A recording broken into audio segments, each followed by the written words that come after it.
Yesterday and today is the very first public unveiling in a public presentation of Project Looking Glass. A human being is about this tall. This is built in underground bases. It is colossal in size. And what happens is when you fire this thing up, these rings start going in all different directions. It shields off the barrel of water inside, which is just like your pineal gland. The water inside flips over into time-space, which then captures argon gas, captures visual images, and this is what it looks like. It becomes huge, glowing, all the way out to these posts, which are used as stabilizers for the energy field. Now, it doesn't start out with an image of the Earth. That's just there as a placeholder, although you could see the whole Earth like that if you wanted to. That's not usually what happens. Well, contact, right? We have been given the technology right in front of our faces in the movies. They just don't tell you what it's for. In what? 13 Ghosts? Well, thank you. I'll have to check that one out. Doesn't sound like a movie I'd want to see, but if it's for that, oh, I can imagine. So, Contact, just to recap from yesterday, blueprints come in from the Vegans, from Vega. They figure out that it's only when you fold up these patterns into a cube, which forms what there in the center, the triangle with the eye in the middle, as it folds up. Cube geometry, that's when you can decode the plans to build this, these rings, which becomes this machine. And there's your little helicopter. So there's another shot of it. They got computer animations of how it's going to work with the different rings moving. This actually looks like the fisheye lens distortion effect that happens around the looking glass when you power it on. There's a gantry crane up at the top, and the little guy is dropped down and goes inside. That's like your barrel inside the mechanism there.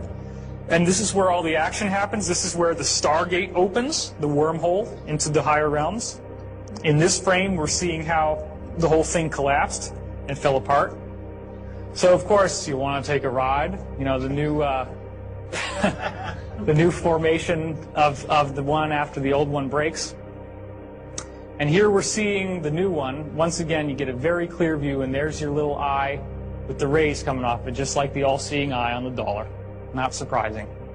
Here she is. It's even larger than the real one, standing on this ladder, looking down inside. This is the chamber and the chair inside, which we'll see is very important. And here's your geometry. Look at that. Did anybody notice that when you were watching the movie? Because it goes by pretty fast.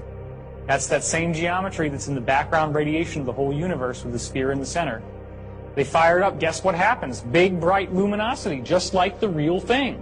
The real thing that they're actually using and have been using since the 40s at least. And here's what it looked like from the control room. It gets brighter and brighter, and then she starts having the floor disappear. She gets dropped down inside, and then, of course, she goes through this wild wormhole ride, and there's an ascension experience at the end of the dream. The Iraq War had, to a large degree, the mission of capturing a looking glass technology that was dug up in Sumer, which was originally in the possession of Gaddafi in Libya, which is why they attacked Libya. Gaddafi got rid of it and gave it to Saddam Hussein. Saddam Hussein was using this technology, viewing the future. The U.S. government went in after him because they felt that the fate of the world was at stake, because if they did not capture this technology and get it back and deconstruct it, that the Earth would have a pole shift. But when you actually decipher these letters, it means the doctrine of the convergent timeline paradox. Here's the problem. You look through time with this device, and when you hit 2012, everything goes perfectly white. As you get closer and closer to 2012, starting in around 1980, a very strange thing has been happening when they use the looking glass. There is an interlacing of images. So right now, imagine that if I had this slide on half the time, and then the other half of the time there was an image of like a face. And if I interlace them slowly, then maybe every second it goes from here to the face to here to the face. Then as it speeds up, it gets faster and faster to the point that if it were complex images, you couldn't make out one from the other because they're flip-flopping so fast. Okay? That's called interlacing, and the frequency of the interlacing gets higher and higher as you go towards 2012. So anytime that they try to look at, like, or they used to try to look, because they're not using them anymore, 2009, 2010, 2011, 2012, bam. It's so interlaced that they have a whole server farm of computers just to deconstruct the two images and be able to see what they're looking at in the future. So again, this is what they're using. This is one of the main ones they're using, the Orion Cube as they call it, or the Cube. And also it's being used with Looking Glass. But what's going on with 2012? Well, here's another very interesting thing. We have multiple parallel futures that we can choose. And 2012 literally does represent create your own reality time. It has everything to do with what do you expect is going to happen. This is where thoughts becoming reality really takes on a whole new meaning in a way that you've never heard of before. So what they found that was so bizarre was that at December 21st, 2012, they could calculate it down to the day, that's how precise this was, that for some reason all the graphs, all the waves would go into a complete flat line. They no longer moved up and down like before. They went flat for like 7 or 8 seconds. So then they're asking the guys that went through these stargates and were traveling into the future, what happened to you?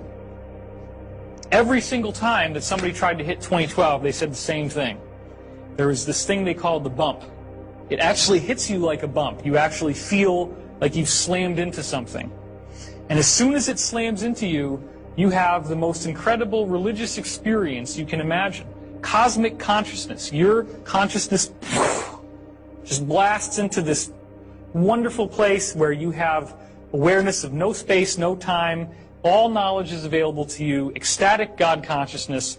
You could be the galaxy, you could be a subatomic particle, you can go everywhere, do everything, and there's no sense of it ever ending. So when it finally stops, you just can't even believe that you're back to who you were before. Like what happened to Jodie Foster? Exactly what happens to Jodie Foster in Contact. So, Is that the moment of no time?